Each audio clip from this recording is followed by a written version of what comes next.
O possível massacre foi descoberto pela Polícia Civil. Nesta quinta-feira foram cumpridos mandados de busca e apreensão e de prisão preventiva. O delegado responsável pelas investigações explica que a suspeita foi presa por tempo indeterminado. É bizarro esse tanto de casos que estão aparecendo de ataques a escolas pelo Brasil inteiro. Os alunos levando coisas pra escola pra atacar os colegas, já outros levando coisas pra se defenderem lá, porque estão com medo de que um outro aluno ataque eles. Isso é muito ruim. O caos se tornou tão grande que por mais que um aluno leve algo alegando que é pra se defender, quem garante que ele não seja o autor do ataque usando uma desculpinha pra passar batido? E é nítido que ambos lados estão errados, mas pelo medo dessa sequência de ataques, todos estão sofrendo, sem saber o que fazer. Antigamente, você ia pra escola e a sua única preocupação era não tirar nota baixa pra não tomar bronca em casa dos pais. Mas e agora? Você vai pra escola sem saber se vai voltar vivo pra casa. A proporção de como isso é bizarro é absurdo. A escola tem muros, portão com cadeados pra impedir que pessoas ruins venham de fora pra fazer algo mal a essas crianças. Mas e se o mal tá dentro da escola? O que fazer nesse caso? Tu entra no TikTok e acha uns vídeos de como se defender de um ataque. Eles dão dicas pra que você consiga fugir caso aconteça na sua escola. Vídeo com milhares de visualizações. Pessoas agradecendo pelas dicas. E, cara, como as coisas viraram um caos assim? Eu lembro da gente pesquisar como resolver problemas de matemática. E agora a gente tem que estudar como sobreviver. É inaceitável tudo que tá acontecendo. Tenho alunos que nem estão indo pra escola mais porque estão com medo do que pode acontecer. E, além disso, até os pais dos alunos não estão liberando eles porque estão preocupados. Tá tudo uma grande bosta. Mas como e por que tudo isso aconteceu? Aonde é o início disso tudo? Quem tá incentivando isso? Se você reparar, já houveram muitos ataques horríveis por aí. E tem algumas pessoas que tentam copiar um ataque, vão todas encapuzadas pra escola, e ela nem faz nada e é pega, sei lá,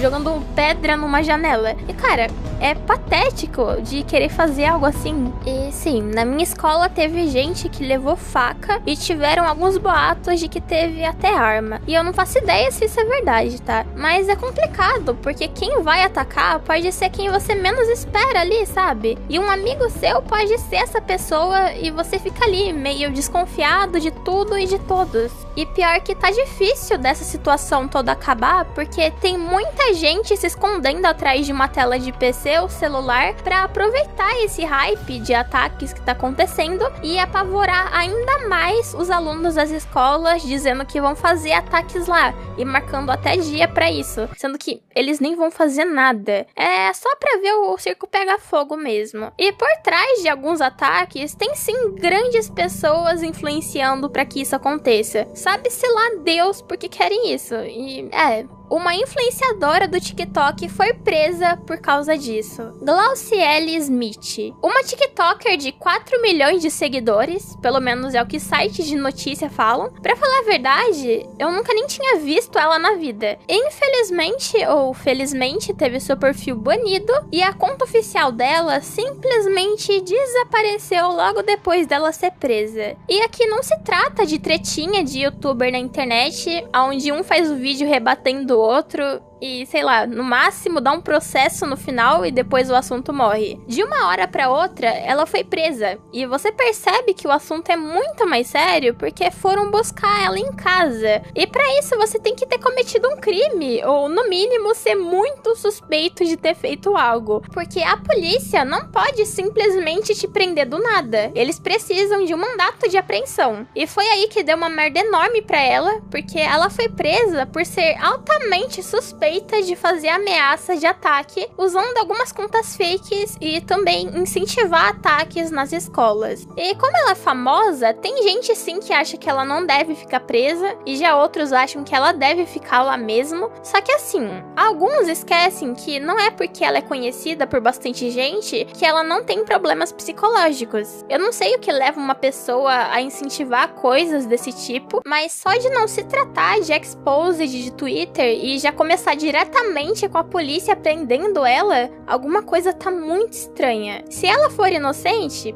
que ótimo pra ela. Mas quem conhece ela deve saber do que já aconteceu há um tempo atrás, onde ela engravidou a própria mãe. É a partir de agora que esse caso fica muito mais bizarro do que é, e eu já não faço ideia de como explicar isso pra vocês. É super estranho e nojento o que eu vou falar agora, mas a história foi o seguinte. O ano era 2019. A Glauciele tava namorando e ela queria muito ter um filho, mas ela infelizmente não podia gerar uma criança. Então, vendo o namorado dela e sabendo que a mãe dela poderia ter um filho, ela teve a incrível e péssima ideia de juntar isso. Entende? Jesus, como que eu vou explicar isso? Ela pegou uma seringa, colocou um negócio dele, né, do namorado dela, e deu essa seringa pra mãe dela injetar nela mesma pra conseguir conceber o filho. Isso mesmo, uma inseminação caseira. Meu Deus, aonde esse mundo vai parar? O filho acabaria sendo da mãe e do namorado dela, na lógica, né? Mas a mãe dela daria o filho pra Glauciele cuidar como se fosse filho dela mesmo. E me admira muito uma mãe de 39 anos concordar com essa ideia absurda da filha de 19 anos. E, sério, a mãe dela realmente engravidou com essa loucura aí, que deveria ser feita no laboratório, na verdade, né? E não ser feita em casa desse jeito esquisito demais.